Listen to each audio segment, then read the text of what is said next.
नमस्कार दोस्तों, मैं Rakesh Meena SR education channel पर आपका स्वागत करता हूँ। दोस्तों, इससे पहले हमने पढ़ा था उत्सर्जन तंत्र। आज हम पढ़ने वाले हैं परिसंचरण तंत्र।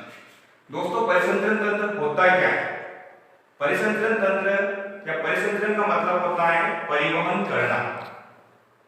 सबसे पहले इसकी खोज की थी 1628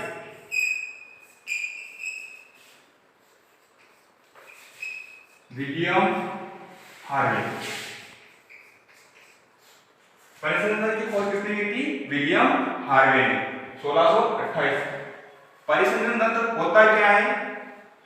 परिसंचरण तंत्र का मतलब होता है पोषक पदार्थों, उत्सर्जी पदार्थों और गैसों को शरीर के विभिन्न भागों तक परिवहन करना। परिभाषा लिखते हैं परिसंचरण।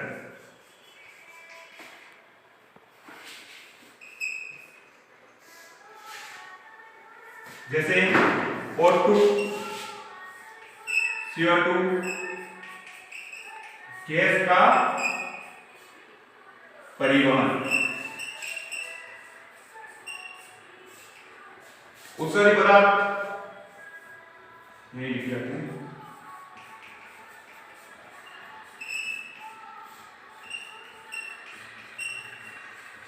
और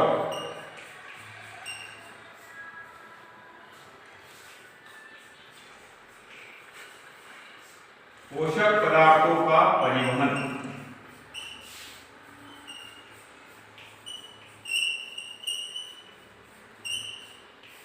मतलब गैसों को, पोषक पदार्थों को, उत्सर्जी पदार्थों को शरीर के विभिन्न भागों तक पहुंचाना ही क्या कहलाता है? परिसंचरण तंत्र। परिसंचरण तंत्र दो प्रकार का होता है। कितने प्रकार का होता है? दो प्रकार का। पहला होता है बंद परिसंचरण तंत्र।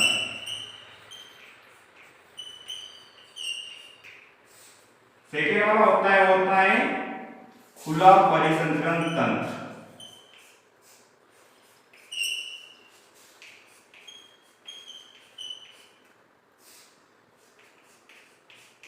अब ये बंद और खुला क्या होता है? बंद किसमें पाया जाता है, खुला किसमें पाया जाता है? बंद परिसंचरण तंत्र होता है ये अकशेरुकी जीवों में पाया जाता है। किसमें पाया जाता है? अकशेरुकी जीव। अब अकशेरुकी जीव कौन से होते हैं? अकशेरुकी जीव वे जीव होते हैं जिनमें रीढ़ की हड्डी नहीं पाई जाती, जैसे केंचुआ,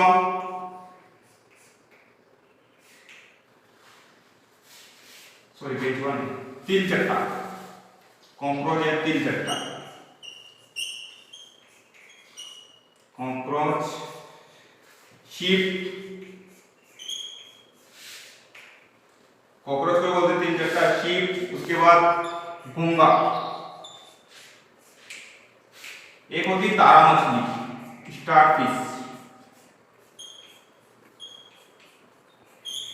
इनमें बंद परिसंचरण तंत्र पाया जाता है, मतलब इनमें नलिकाओं का अभाव होता है, वाहिनियों का अभाव होता है, रक्त खुले में बहता है, रक्त सीधे ऊतकों के संपर्क में आता है।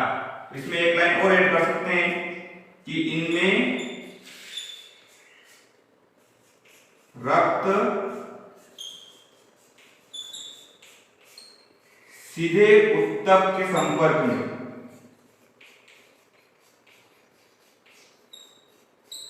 खुले परिसंचरण तंत्र का मतलब होता है कि ये कशेरुकी जीवों में पाया जाता है, और कशेरुकी जीव वो जीव होते हैं जिनमें रीढ़ की हड्डी पाई जाती है। और कशेरुकी जीवों में क्या होता है? नलिकाएं पाई जाती हैं, रक्त नलिकाओं के द्वारा शरीर के एक भागों से दूसरे भागों तक पहुंचता है। तो इसमें पहला बिंदु क्या रहेगा? ये कशेरुकी जीवों में पाया जाता है, ये कशेरुकी जीवों में, जैसे मानव और मेंढक हैं। इनमें किस प्रकार का परिसंचरण तंत्र होता है? तो खुला परिसंचरण तंत्र। खुला परिसंचरण तंत्र किसमें होता है? मानव और मेंढक में। इसमें क्या होता है? इसमें जो रक्त होता है वो सीधे ऊतकों के संपर्क में न होकर नलिकाओं के माध्यम से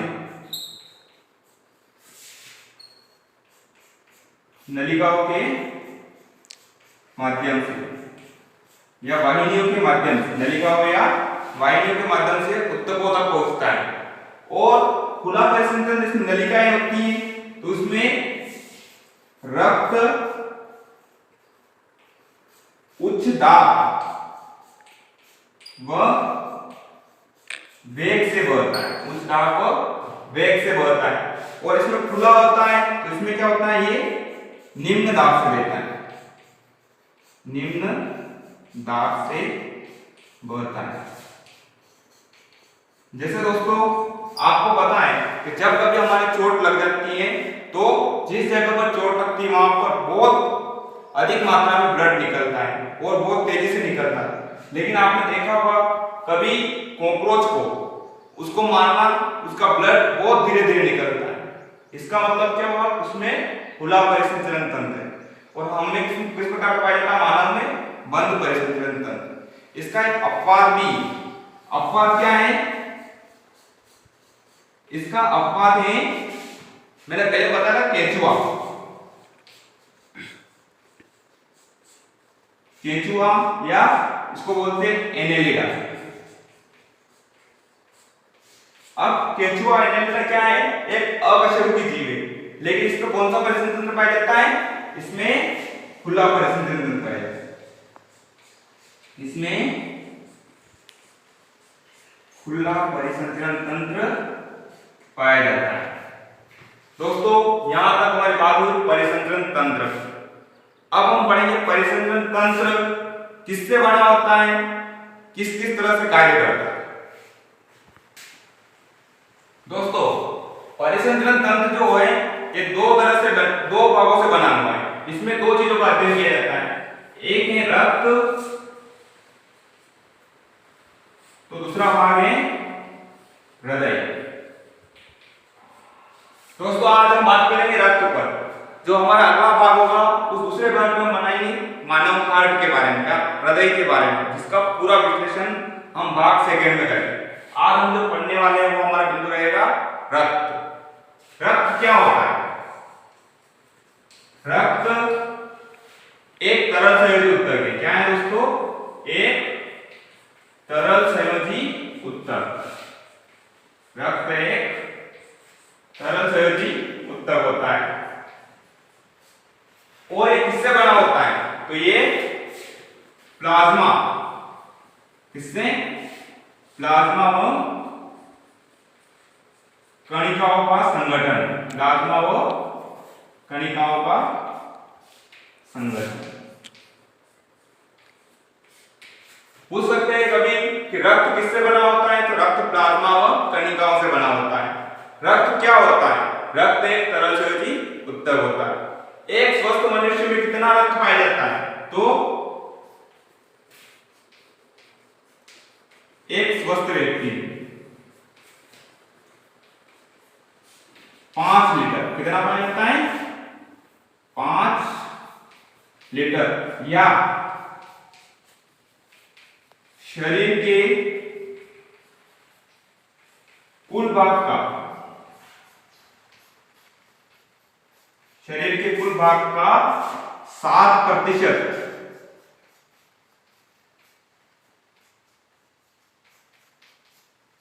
एक स्वस्थ मनुष्य में कितना रक्त होता है, 5 लीटर, या फिर शरीर के कुल भाग का 7%।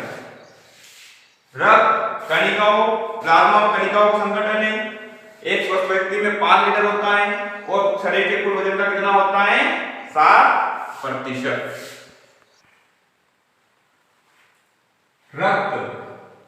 रक्त का निर्माण, अब पूछा जाए कि इसका निर्माण कहाँ होता है, तो अगर पूछा जाए कि रक्त का निर्माण कहाँ होता है, तो रक्त का निर्माण होता है लाल अस्थि मज्जा में। कहाँ होता है, लाल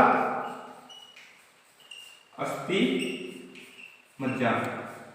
लेकिन पूछा जाए भ्रूणावस्था में या फिर नवजात शिशु में, यहां लिख देते हैं भ्रूणावस्था।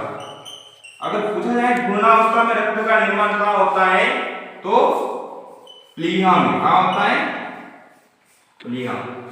अगर पूछा जाए कि रक्त की प्रकृति कैसी होती है, मतलब ये अम्लीय होता है क्षारीय होता है, तो इसकी प्रकृति होती है हल्की क्षारीय, या यह हल्का क्षारीय होता है, हल्का क्षारीय। और अगर इसका पीएच पूछा जाता है कि इसका पीएच कितना है, इसका पीएच होता है 7.4।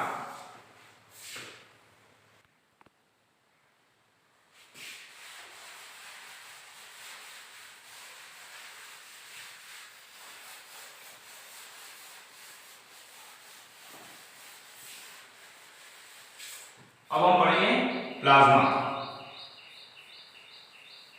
प्लाज्मा रक्त जो होता है उसका 55%, रक्त का 55% भाग क्या होता है? प्लाज्मा होता है। रक्त का 55% भाग प्लाज्मा होता है और इसमें Na प्लस आयन पाया जाता है। प्लाज्मा में क्या होता है? Na प्लस आयन पाया जाता है। कणिकाएं,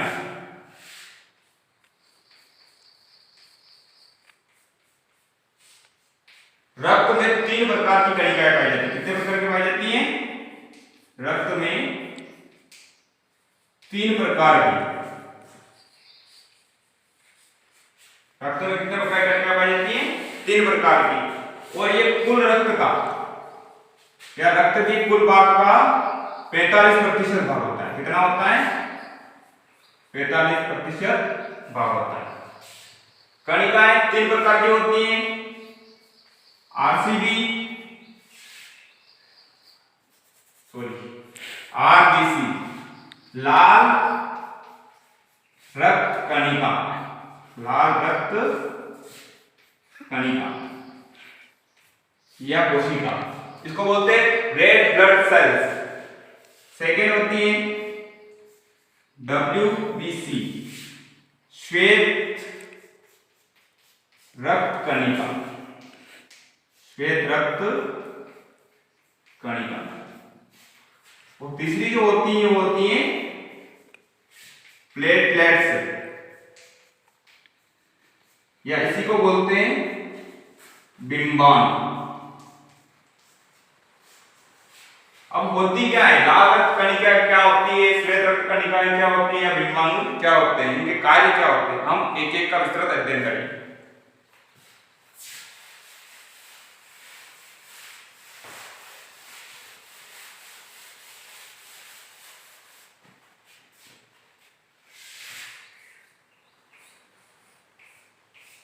आरबीसी, आरबीसी क्या होती है?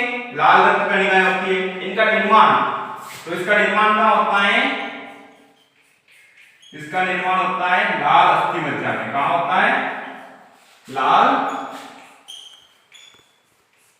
अस्थि मज्जा।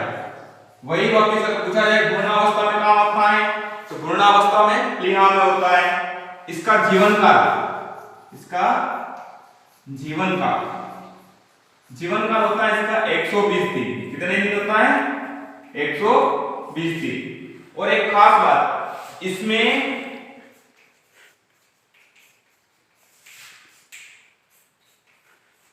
हीमोग्लोबिन,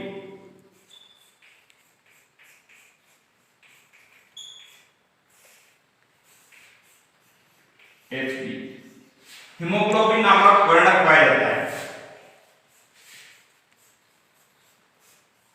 और इस वर्णक के कारण ही क्या होता है? रक्त का रंग क्या होता है? लाल। हीमोग्लोबिन के कारण ही रक्त का रंग लाल होता है। अगर लाल रक्त कणिकाओं में हीमोग्लोबिन की कमी हो जाती है तो शरीर में ऑक्सीजन की कमी हो जाएगी, और ऑक्सीजन की कमी होने पर व्यक्ति की मृत्यु भी हो सकती है। इसमें हीमोग्लोबिन पाया जाता है जिसके कारण रक्त का रंग कैसा होता है? लाल। एक बात और, इसको एरिथ्रोसाइट, एरिथ्रोसाइट इस नाम से भी जाना जाता है। एरिथ्रोसाइट नाम से भी जाना जाता है। ये हुआ आरसीबी की बात। अब बात करते हैं हम डब्ल्यूबीसी, इसकी डब्ल्यूबीसी श्वेत रक्त कणिका या कोशिका। इसका जो प्रमुख कार्य होता है वो होता है प्रतिरक्षा। इसका मुख्य कार्य क्या होता है? प्रतिरक्षा। मतलब जब कुछ चोट लग जाती है तो घाव भरने में जो सहायक होता है वो कौन होती है? डब्ल्यूबीसी श्वेत रक्त कणिका। अगर पूछा जाए कि इसका जीवन काल कितना होता है तो इसका जीवन काल होता है 3 से 7 दिन। कितना होता है?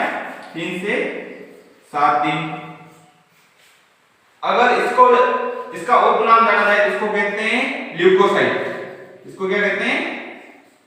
ल्यूकोसाइट। आरसीबी जो होती है वो कशेरुकी जीवों में पाई जाती है और ल्यूकोसाइट जो होती है वो कशेरुकी और अकशेरुकी दोनों में पाई जाती है।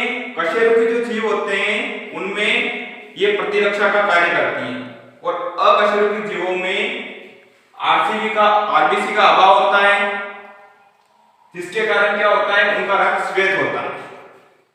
अब हम बात करेंगे बिम्बाणु। तीसरी जो कणिका है उसका नाम क्या है? बिम्बाणु। इसको प्लेटलेट्स भी कहते हैं। और इसका मुख्य कार्य क्या है? इसका मुख्य कार्य होता है रक्त का थक्का जमाना। रक्त का थक्का जमाना।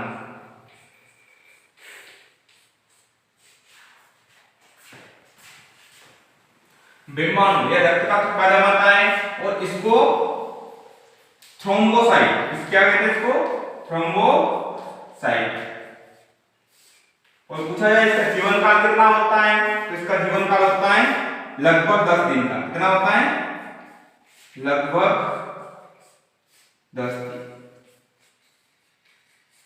दोस्तों हमने बात की रक्त कणिकाओं की। रक्त कणिकाएं 3 होती हैं, आरबीसी, डब्ल्यूबीसी और बिम्बाणु। आरबीसी लाल रक्त कणिकाएं होती हैं, डब्ल्यूबीसी श्वेत रक्त कणिकाएं होती हैं और बिम्बाणु होता है वो प्लेटलेट्स के नाम से भी जानते हैं इसको। विशेष करके बिम्बाणु का प्रश्न आता है कि कौन सी रक्त कणिकाएं रक्त का थक्का जमाने में सहायक होती है? कौन सी होती है? बिम्बाणु। दोस्तों हमारे वीडियो को लाइक एंड शेयर अवश्य करें।